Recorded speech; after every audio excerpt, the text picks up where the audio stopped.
Leo tumekuja kuzindua hii basari kwa sababu mnakumbuka nikiwa nina campaign niliwaeleza kwamba ni lazima na ni muhimu tuhakikishe watoto wetu wanasoma, na mnajua basari ilikuwa inapatiano kulingana.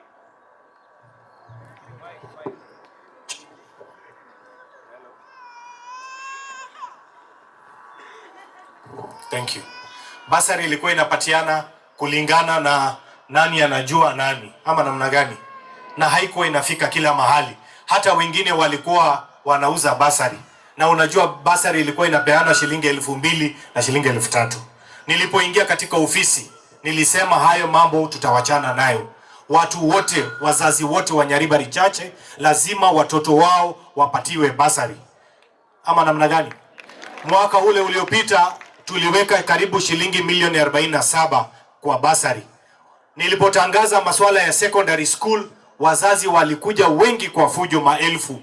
Na safari mumesikia, na tena tunataka kutangaza tumeweka katika hiyo jumla yote tumeweka karibu shilingi milioni 73 ili watoto wetu waweze kupata bursaries ya kutosha, waweze kupata pia na masuala ya Social Health Insurance Fund ambayo ilikuwa inaitwa NHIF, ili watu wetu wakiwa wagonjwa wanaenda kutibiwa bure bila kulipa malipo yoyote.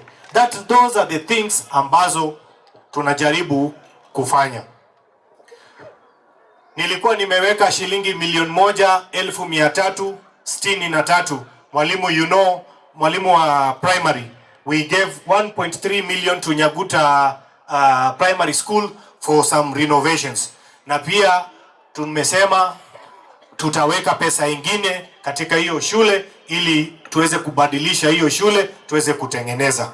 Kuna shule hapa Rienyamu primary pia, hao niliwapatia pesa, walikuwa wanahitaji pesa, tukawapatia shilingi milioni 1,400,000. Haya, Monuri primary pia tulipoongelesha wakasema hao wanataka sijui ni choo peke yake, wakataka choo peke yake, tukawapatia 1,400,000. So wapi mwalimu wa Monuri? Yuko hapa?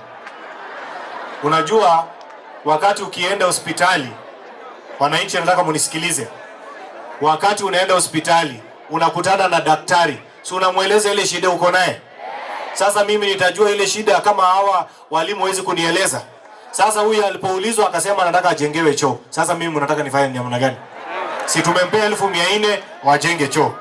Wakihitaji tena wakuje, pesa iko tutawapatia. Amariba secondary, mwalimu yuko hapa. Yeye alitengeneza maneno yake mzuri, akalialia ile alikuwa anataka, nikamfinya kidogo, lakini tukampatia milioni 2,80,000, si ndio? That is what we gave you, and we are still going to give you more resources because we have the money. Haya, Boronyi secondary, mwalimu ambaye pia amefanya vizuri sana, tulimpatia shilingi milioni 3,400,000, right? We gave you 3.4 million. Hapa Nyaguta secondary tukapatiana, mwalimu I gave you 2,250,000. Na pia kuna pesa ambayo nilikuwa nimewasukumia kutoka kwa Ministry of Education ambayo ilikuja karibu shilingi milioni 1. Nimekuja hii shule mara kadhaa, nimeongea na wewe, nimepeana ahadi, and I want to promise you and confirm to you today that I have also talked to the Minister of Education. We have a plan. We are going to add more resources to you, not just you, together with Boronyi and other schools within Kiogoro and Nyaribari chache. Tutahakikisha hizo pesa zitatumwa under the program ya Ministry of Education through the infrastructural funds, zitakuja hapa ili tuweze kubadilisha maneno hii ya hapa, tuweze kujenga dormitory na tuweze kusaidia watoto wetu waweze kusonga mbele. Mheshimiwa Walter, tulikuwa na wewe siku ya leo. Unajua tumekuwa na shida na masuala ya stima. Leo wakati tunakuja tulikuwa na watu wa Kenya Power hapo Nyandrema, wameweka lines na tumekubaliana Nyasaye akipenda kesho kutwa transformer itakuwa hapo ili watu wetu waweze kupata stima. Pia tumekubaliana katika last mile connectivity, tumesema kwamba hapa Monuri, Matongo, inaitwa nini? Nyaora. Alafu mahali ingine inaitwa Maroba. Ni Maroba ama ni nini? Mareba. Hapo nimepotea kidogo. Maroba, Mareba ndio hiyo moja. Hapo Mogorora, hapo karibu na kwa kanisa ile ya SDA. Na hapa Bokebo. Nyanderema tumemalizana nayo. Hiyo story ya mambo hiyo tumemalizana. Tulikuwa na mheshimiwa hapo. Tuko na mipango ya kuhakikisha stima inavurutwa, stima inawekwa kwa kila kijiji hapa Nyaribari chache. Hizo ndio zile ambazo wameanza nazo, na tutahakikisha tunaenda kila mahali, kona yote. Hatuwezi kufanya kwa siku moja. Ninasukuma vitu huko Nairobi ili watu wetu, na nimesema pia watu wangu wa Nyaribari, haiwezekani kamwe katika karne ya 21 watu wanatumia mambo ya ekebea. Hiyo mambo ya ekebea, hiyo tumekataa kabisa. Hatutaki mambo ya ekebea hapa Nyaribari chache, na nitahakikisha mbele ya Nyasaye nitafanya juu chini kushoto kulia kuhakikisha watu wetu wote wako na stima hivi karibuni. Tumeelewana? Hapa ngine Mwanchire. Pia niliwaambia wakati Rais William Ruto alipokuja hapa, tukasema watu wetu hawana maji. Ama hapa mko na maji? Na sisi mnajua vizuri sana kwamba pale Kegati, Nyaribari chache tuko na maji. Na niliwaeleza kwamba nilienda nikaambia rais, haiwezekani kwamba sisi watu wa Nyaribari chache tuko na maji, lakini hiyo maji yetu haitufikii sisi. Hiyo maji inaenda mpaka Mogerango, hiyo maji inaenda mpaka Bonchari. Mimi nikasema kwamba tuende na watu wetu tukate hizo pipes, wakose na sisi pia tukose. Rais akaniambia, Mheshimiwa Jhanda, usifanye namna hiyo. Mimi nitatembea hapo na nitakuja na tutatengeneza hiyo maneno. Tukaleta rais pale Kegati, na sasa shilingi milioni 300 imepeanwa kwa county government, ambaye sasa nitashirikiana na MCAs wetu, tuone governor, tuhakikishe pipes na smart meters imewekwa katika kila kijiji ya hapa Nyaribari chache constituency hii yetu, ili watu wetu wapate maji. Hii mambo ya wamama kutuma watoto kwenda kwa mto kuchota maji, wasichana wanaenda kuchota maji, wanatumwa asubuhi kuchota maji na kibuyu, wakirudi nyumbani jioni kibuyu imejaa namna hii. Hiyo maneno tumekataa kabisa.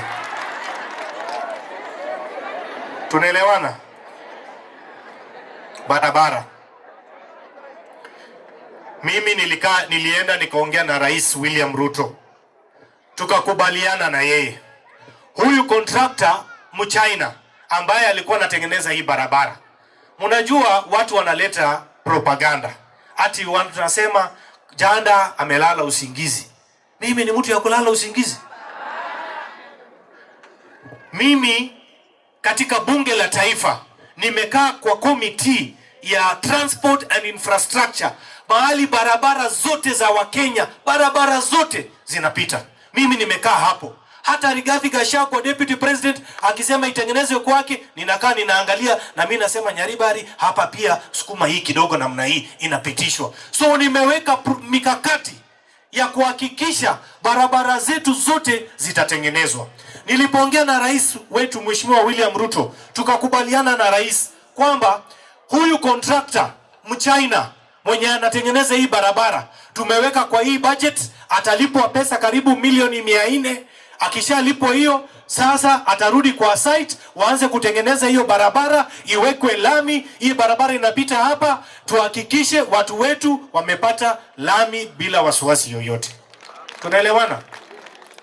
Na kwa sababu barabara imeharibika, nikasema hiyo barabara kutoka hiyo ya Amariba inaenda mpaka Nyambunde, hiyo yote tumesema tutahakikisha tumetengeneza. Hii barabara ya Nyabiuto inapita mpaka Nyaguta, inaenda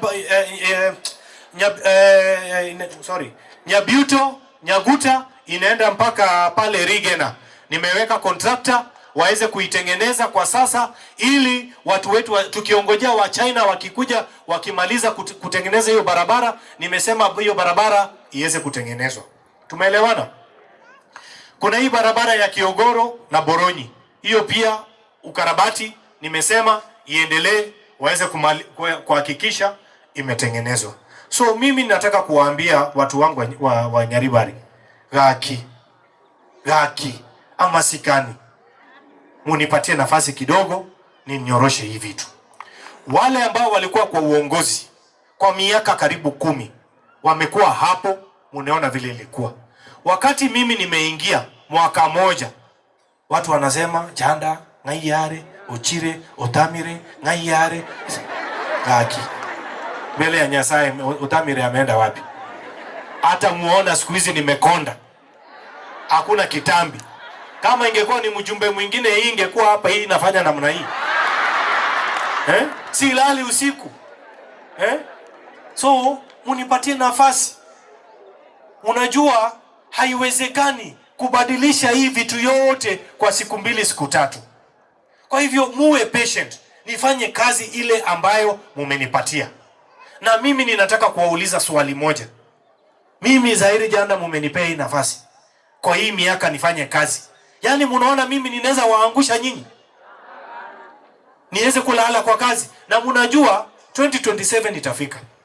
Nikilala kwa kazi kwa darasa, si PO box mtanirudisha nyumbani? Lakini mimi mnaona nitaweza kulala? Hapana. Mimi nitafanya kazi ambayo mumenipatia.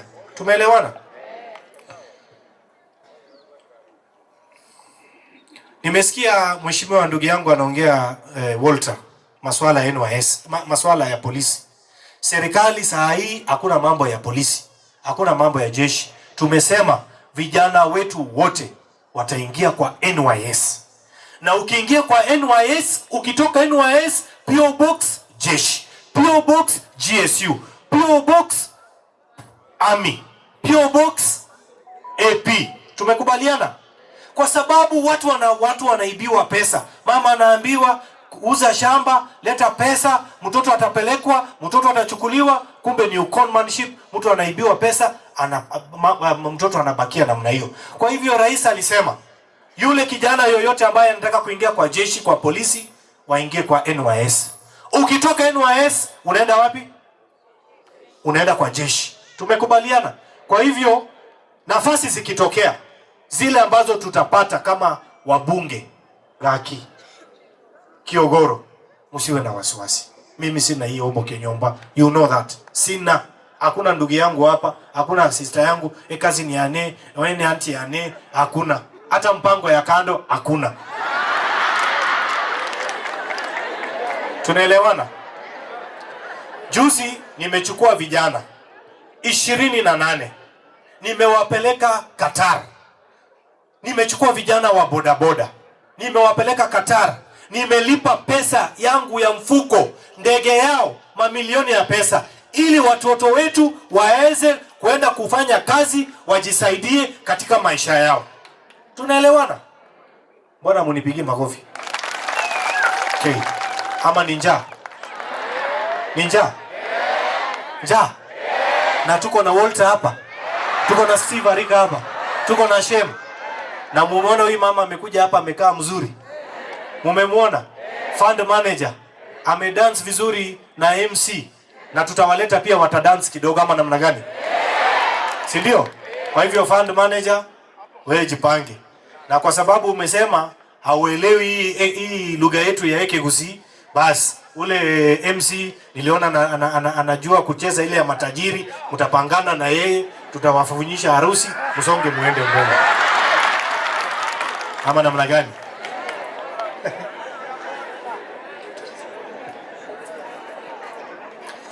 Mheshimiwa Walter, my brother, mimi Zaheer Jhanda, mjumbe wa hii area, nilileta Rais William Ruto Nyaguta hapa. Hawa wananchi walikuwa hapa. Ni ukweli ama si ukweli? Tukakubaliana, tukasema kwamba nikifaulu nikiwa mjumbe, hii polytechnic ambayo iko hapa tutaitafutia njia tufanye ukarabati. Ama namna gani? Kwa hivyo mnajua hivi sasa tuko na Kisii National Polytechnic huko Kisii Town, ambaye ni Nyaribari chache, iko na watoto zaidi ya 16,000. Lakini mimi nimesema nitakaa na viongozi wenzangu, tukae chini, tuchore, tuweze kuelewana, ni nini ambaye tutafanya hapa, tusaidie watu wetu, ili kama niyo polytechnic tujue vile tutafanya, ama kama ni nini, ili watu wetu waweze kupata mambo ya maendeleo katika eneo la Kiogoro Ward. Tumeelewana?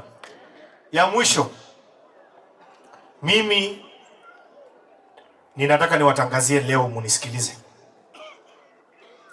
Tulikubaliana na gavana Mheshimiwa Simba Arati, tukasema tutakuja kujenga hospitali hapa Kiogoro, na hiyo hospitali mimi kama mjumbe pamoja na gavana na serikali kuu tunataka tuweke hospitali ambayo itafanya kazi masaa 24 hapa. Itakuwa na maternity wing, itakuwa na madaktari, itakuwa na theater, itakuwa na kila kitu katika hapa Kiogoro Ward. Tumeelewana? Ili mtu yote akiwa mgonjwa usiku hana wasiwasi ya kuenda kupelekwa sijui mpaka Kisii Referral Hospital. Unamaliziwa hapa na unaenda nyumbani. Na pia tumesema hospitali ile ya Keumbu ninaweka bidii tuhakikishe imekuwa iende juu, ijengwe upya. Serikali kuu itaweka pesa ili iwe level 6. Mambo ikikuwa sio mzuri hapa, unaenda tu hapo Keumbu unamaliziwa, so that we can bring services to our people hapa karibu. Na mnajua serikali pia imeweka watu wa community health promoters, na juzi gavana wetu alizindua, na mimi pia nilikuwa hapo, na bibi ya naibu wa rais tulikuwa na yeye hapo katika stadium ya Gusii Stadium. Tunaelewana? Hawa community health promoters kazi yao ni kuhakikisha wanakuja kwa manyumba zenu, wanawatibu. Mwenye ako na ugonjwa wa sukari, mwenye ako na ugonjwa ya kukohoa, na ile ugonjwa yoyote unatibiwa, unaangaliwa vizuri kabla mambo iwe mbaya kabisa. Tunaelewana? Basi, kwa sababu najua saa 7 imefika, watu wanasikia njaa, watoto wako na njaa, mambo ni mengi. Sasa nataka tuendelee na hii program. Chairman, tafadhali kuja tufanye hii vitu.